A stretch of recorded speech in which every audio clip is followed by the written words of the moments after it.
with respect by paying them on time. Amen to that. Of course, we agree. But it wasn't just the AFGE.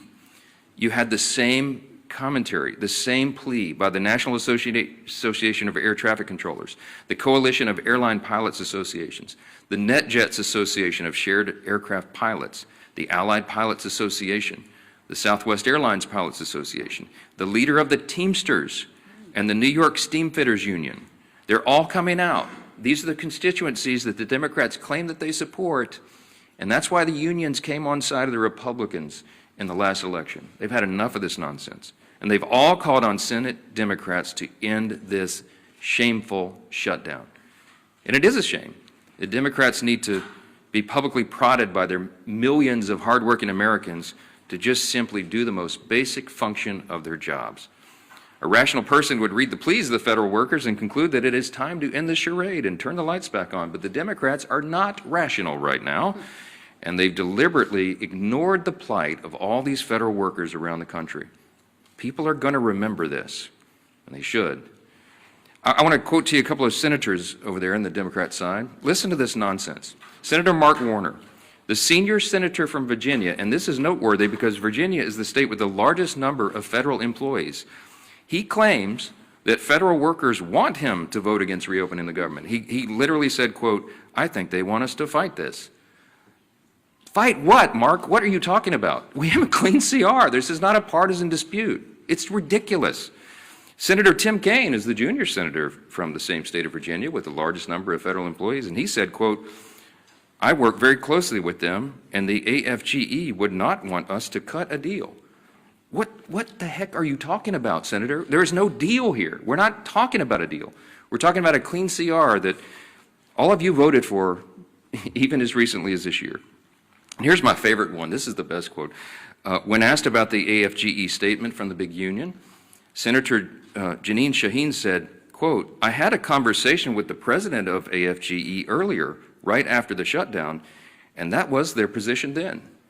So let me just translate for you. Senator Shaheen spoke with the head of the largest federal employee labor union. The president of that union explained to her the harmful effects of a shutdown, and then Senator Shaheen went out and voted to close the government anyway and continued to do that more than a dozen additional times. Senate Democrats knew the pain this would cause. They knew about the missed paychecks. They knew the uncertainty of making rent for so many people. They knew about the missed meals. They knew about delayed flights. They knew that our nuclear arsenal and our national defense would be negatively affected by this, and they did not care. They shut the government down anyway to appease the far-left voices of their base. And the Democrats have some soul-searching to do. Are they going to continue to do that? Are they going to run from the far left and do their bidding? Or are they going to do right by millions of federal workers and the American people who continue to show up to work daily without pay? Are they going to do right and reopen the government so that those people are taken care of instead of the Marxist far-left base in their party? That is the question. And we pray that Senate Democrats come to their senses before the situation becomes too dire. On Saturday, this gets very real.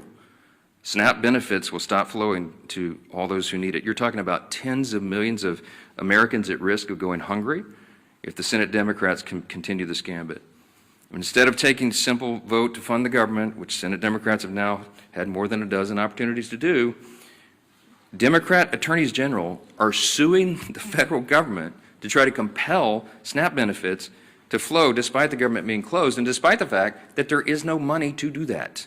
Congress hasn't authorized that. The contingency fund for that was something they batted down when the Democrats decided to vote against the CR and shut the government. For Democrats, there's a much easier option on the table. Just go do your job and fully fund all these programs and all these categories of people by voting for the CR. That's it. You don't have to do anything for Republicans. Just do your job for your constituents. Until Democrats recognize the pain that's gone on for so long, Republicans will be in their districts helping their constituents clean up the mess that Democrats are making and help them make ends meet and help them find the assistance, the food assistance, and all these other things that they're going to have to rely upon. And joining us this morning to discuss the Democrats' shutdown impacts on our national defense and on foreign affairs is our great chairman of the House Foreign Affairs Committee and a decorated veteran of the U.S. Army, our good friend Chairman Brian Mast. Brian?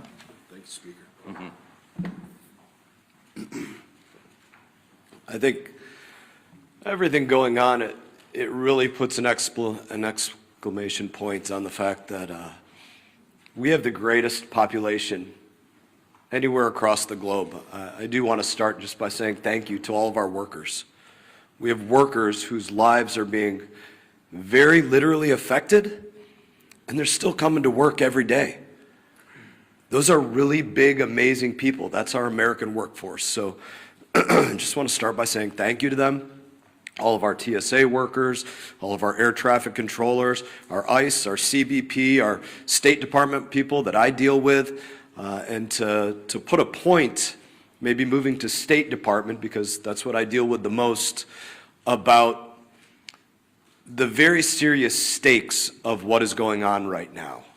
Not just with people's lives and them not being able to pay their bills, but with what's going on across the globe.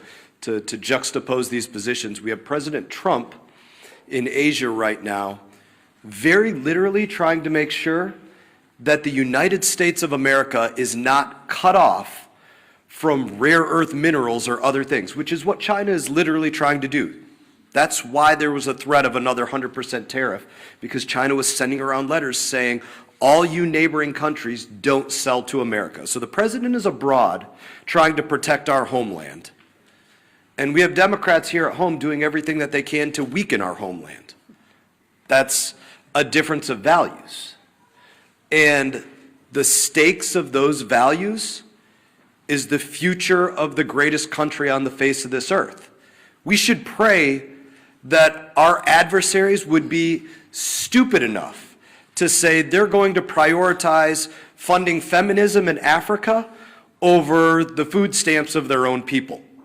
They're not that stupid, but apparently Hakeem Jeffries is, and that's a real problem for all of us here. I was on the phone with an ambassador this morning. I'm not going to say where, but we have requests for people to leave embassies abroad because of very real threats that are going on. The people in that embassy are right now trying to figure out if they have cash funding to get fuel for vehicles or to have diesel to put in their generators because they don't have reliable electricity in the places that they're in.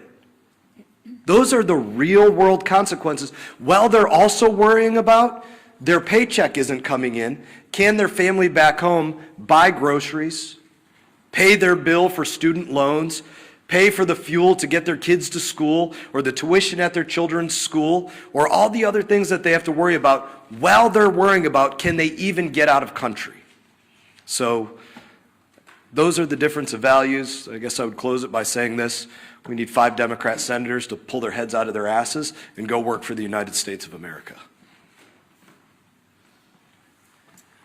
Thank you, Chairman Mast. Thank you for your service to our country and for keeping the focus where it needs to be on making sure America stays strong in the midst of turbulent times. And you know, what's so sad about this shutdown is that we don't need to be in these turbulent times. It was a self-imposed wound that Hakeem Jeffries and Chuck Schumer have imposed on the country. And if you look over this last month of the shutdown, you've seen Democrats literally playing a Dr. Jekyll and Mr. Hyde game with the American people. On one hand, they'll try to say, it's not us, it's the Republicans.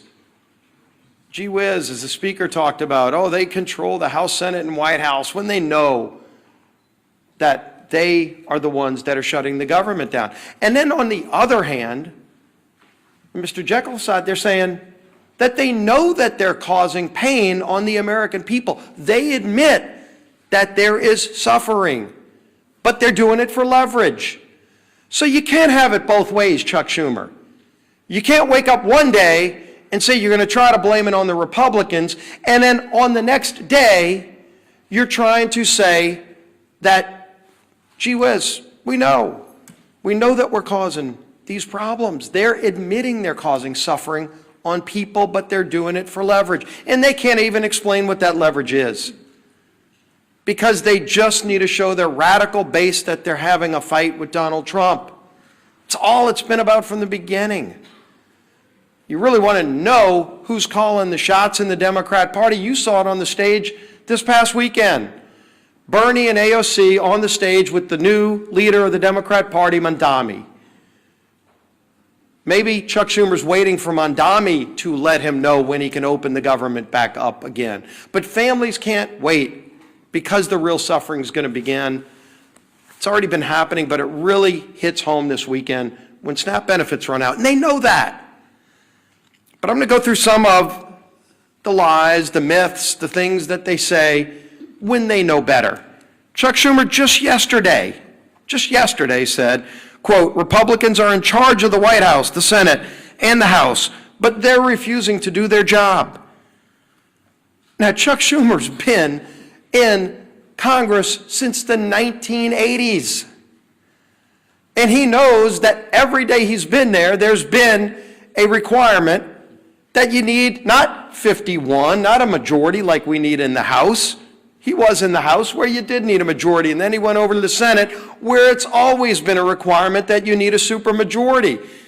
And in fact, when they changed the rules, it's not a standard or a custom, it's an actual Senate rule that you need 60 votes. The rule used to be higher. And in 1975, many of you might have thought Chuck Schumer voted for that rule. He came in just a few years after. In 1975 is when they lowered the threshold to 60 votes. It used to actually be a higher standard in the rules.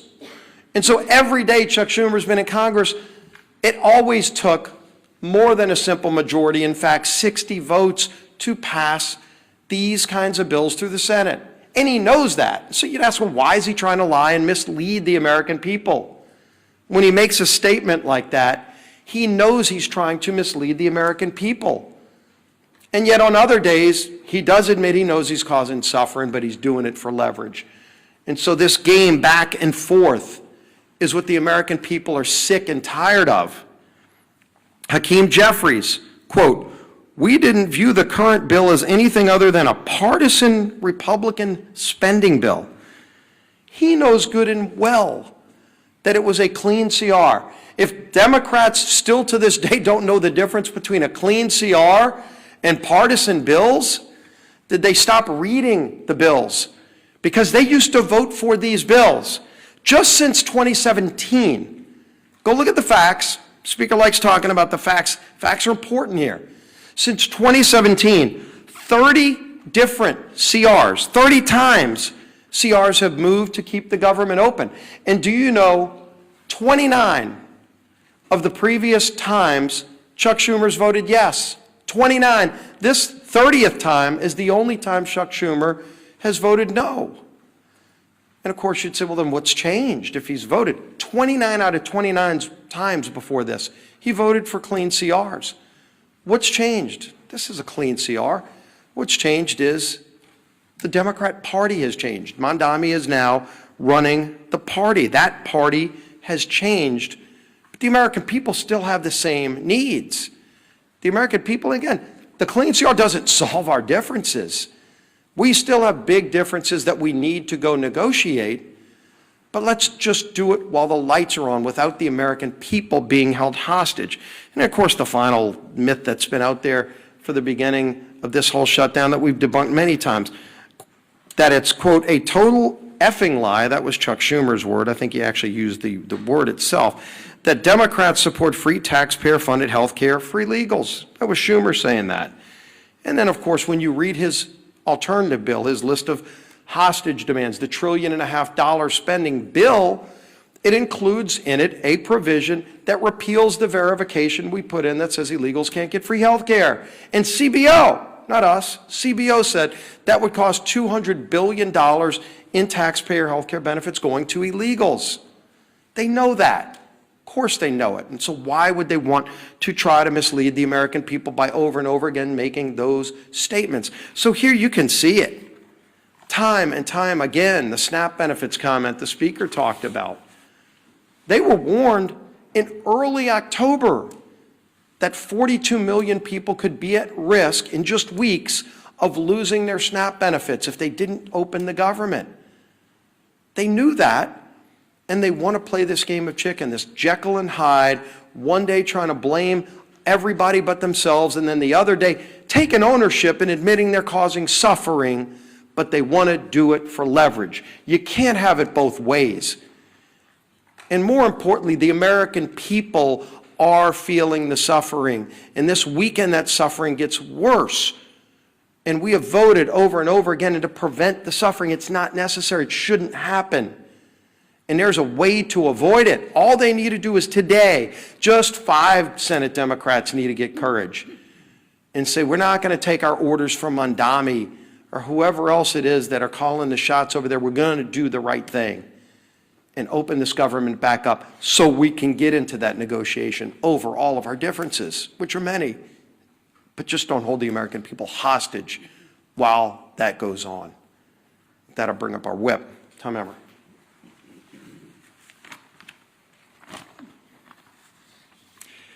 The Democrats have no leader, no vision, no message. And nothing proves it more than the chaos they have caused with their needless government shutdown. We are now 29 days into this mess, and the Democrats have contradicted themselves every turn with no exit strategy in sight. They've tried to make their shutdown fight about health care, while simultaneously demanding that we cut $50 billion in rural health care and give taxpayer-funded health care to illegal aliens.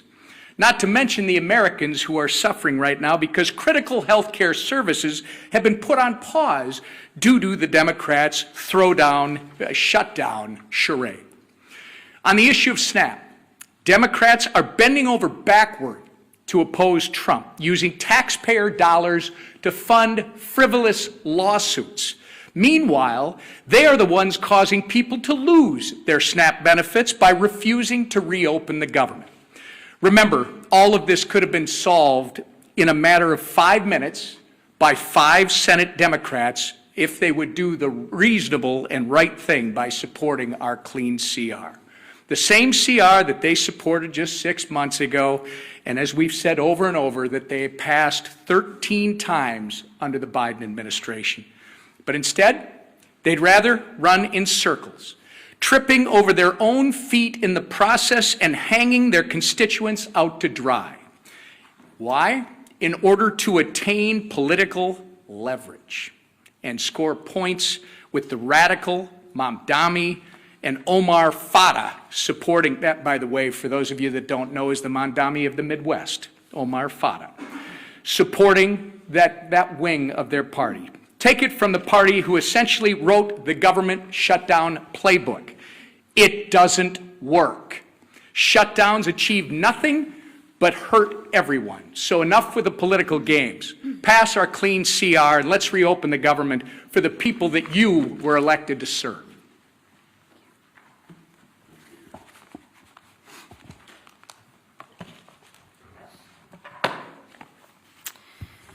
Well, good morning, everybody. Good to see you again. Let's get one thing straight right out of the gate. House Republicans did our job. Senate Democrats didn't. It's that simple. More than 1 month ago, under the leadership of Speaker Mike Johnson, the House passed responsible legislation to keep our government, your government, open. Meanwhile, Senate Democrats voted again and again to keep it shut down.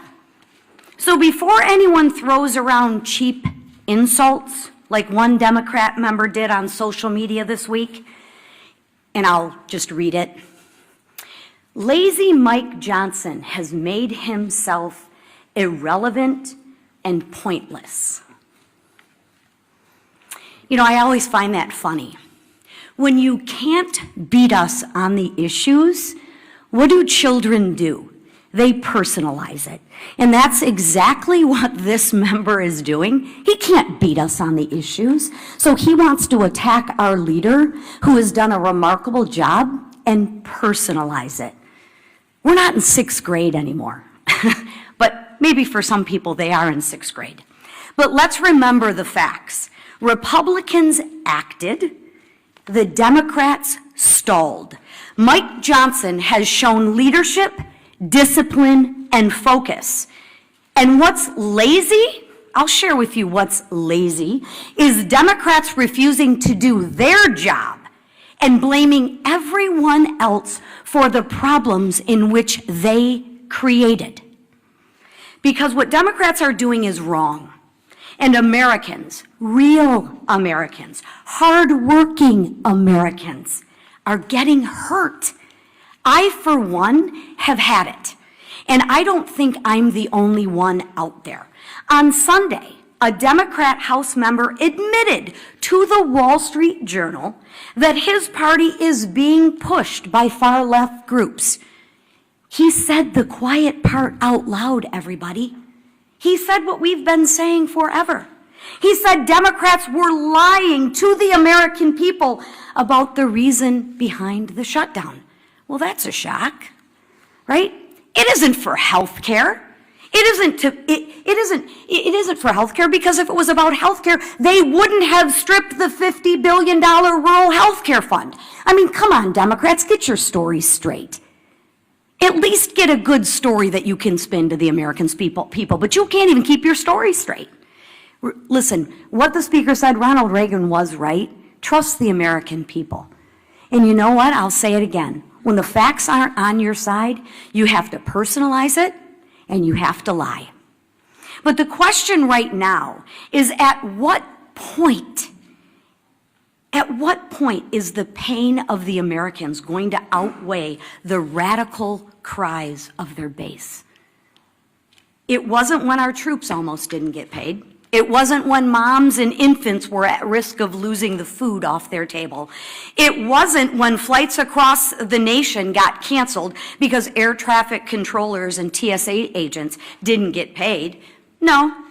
When that happened, Democrats said, every day gets better for them. Really? Maybe that's because they're getting paid while the people who they represent are not.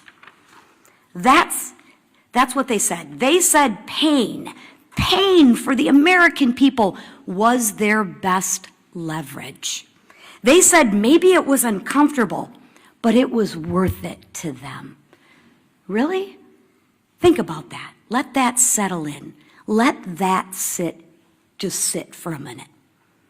So now I ask, will it be enough pain this weekend when 42 million Americans lose access to food on their table?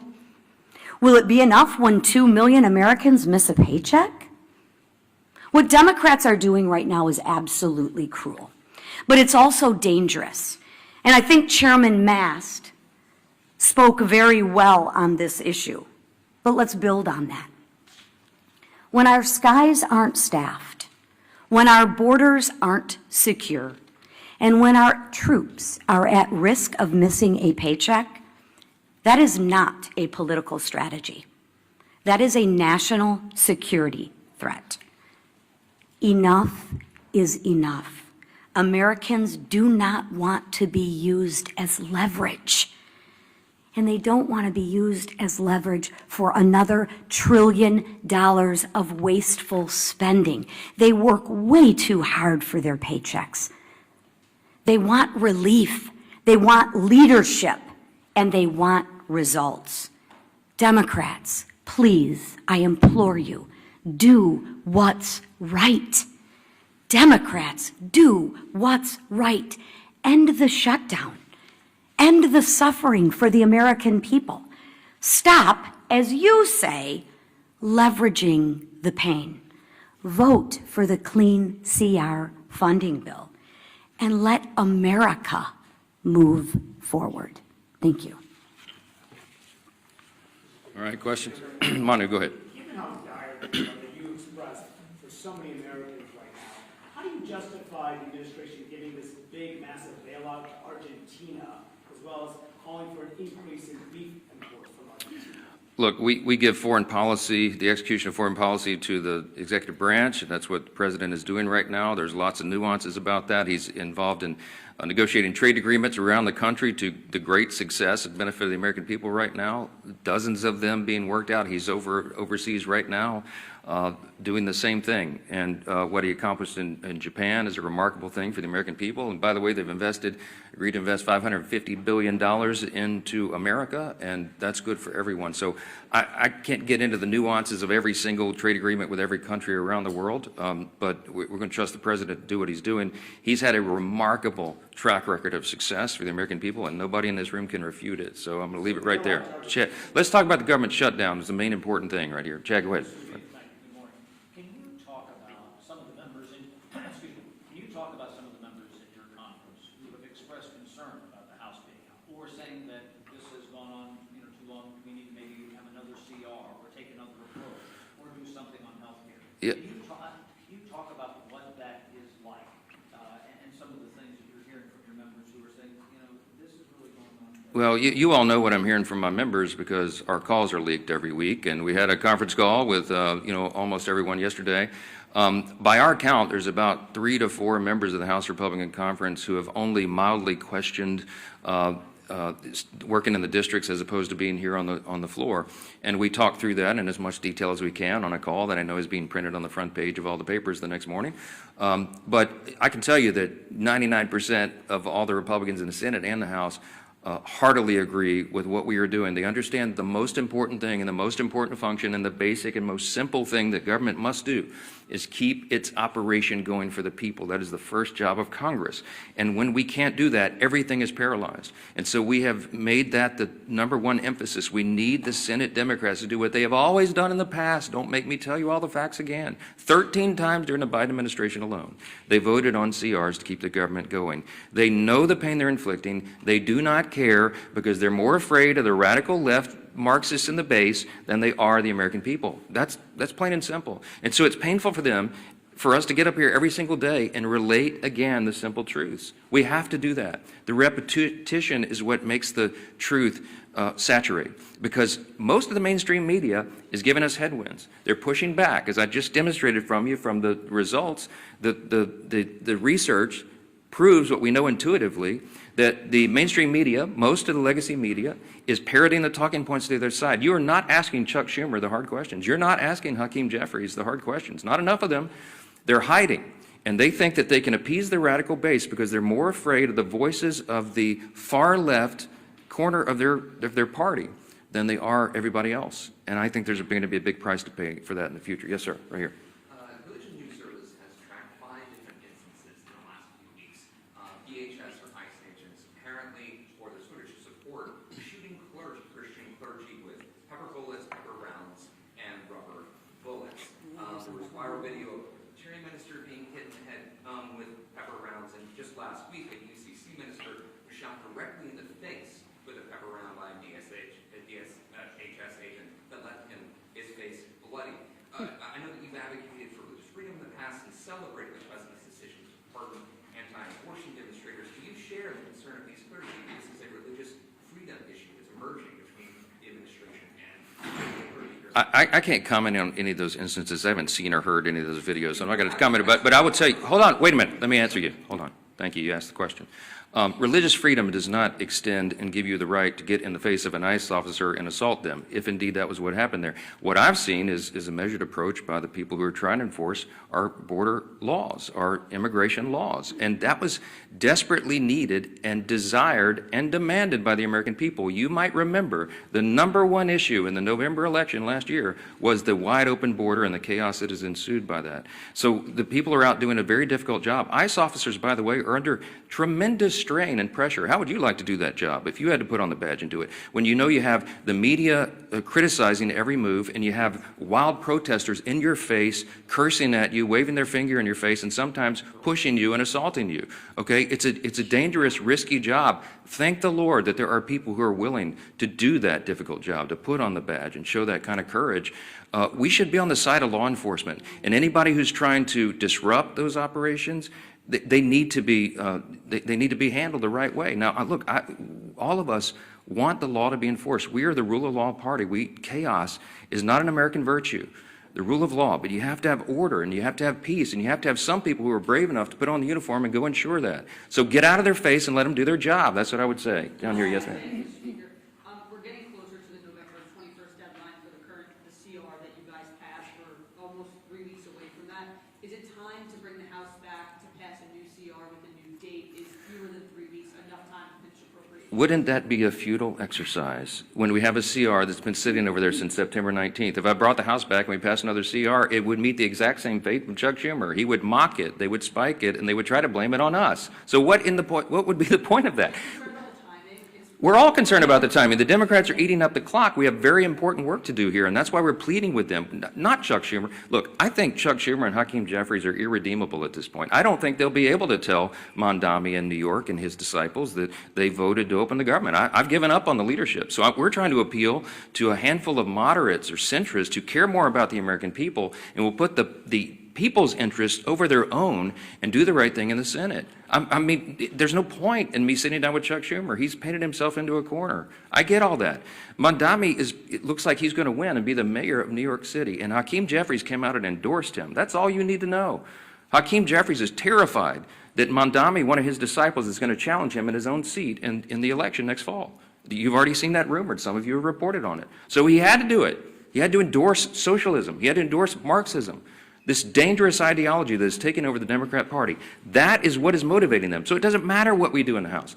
It doesn't matter what we pass. We have to get a handful of moderates over there who care about America to do the right thing. We need at least 7 Democrats. It takes 60 votes in the Senate to pass it.